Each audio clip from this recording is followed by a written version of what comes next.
Welcome to The Explainer. Today, we're diving into something really cool, a viral auditory phenomenon. Believe it or not, it's just a 50-word snippet, but the way it's put together, absolutely fascinating. We're going to completely deconstruct its rhythmic aggression and figure out exactly how its underlying message just grips you. So let's jump right in and see how so much power gets packed into such a tiny burst of audio. We're skipping any kind of standard intro today because our source material is this raw, chaotic, rapid-fire opening barrage you see right here. It literally demands your attention from the first second. It doesn't ask for permission, right? It just kicks the door down. This is vernacular hype at its absolute most potent, throwing you straight into the middle of a conflict before you can even get your bearings. Section 1. The initial sonic barrage. Now notice the direct challenge embedded right here.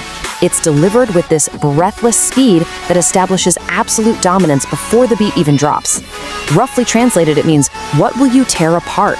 Or, what can you even do to me? It's not just a simple question, it's a rhetorical weapon. It's designed to put the opponent immediately on the defensive, totally unapologetic, and instantly aggressive. Section 2. Anatomy of the rhythm.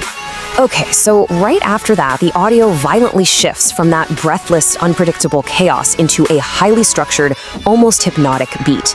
And this specific phrase, shaka-laka, well, it acts as the undeniable anchor for the whole thing. It doesn't necessarily need some deep literal meaning.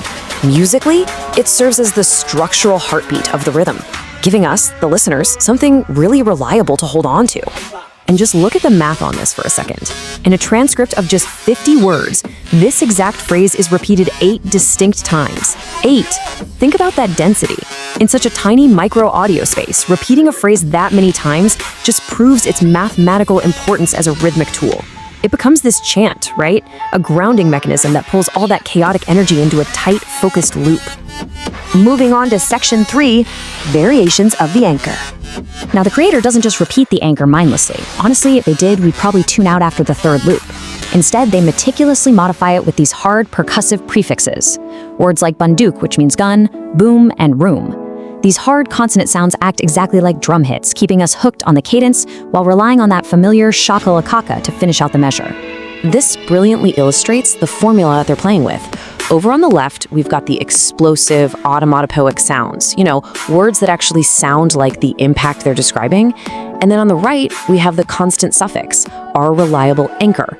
The creator is continuously swapping out that explosive left side while keeping the steady, grounding resolution on the right. It's basically a masterful tension and release cycle happening within the space of literally 2 or 3 words. When you place them side by side, the contrast is just stark. We move from the wild, untamed aggression of that unpredictable opening challenge straight into the tightly controlled rhythmic loops that totally dominate the middle segment. And this contrast, it's exactly why the audio is so engaging.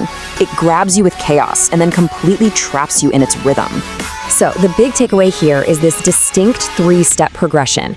This micro-audio takes a very deliberate path to manipulate the tension and deliver its final message with maximum impact. First, it calls you out.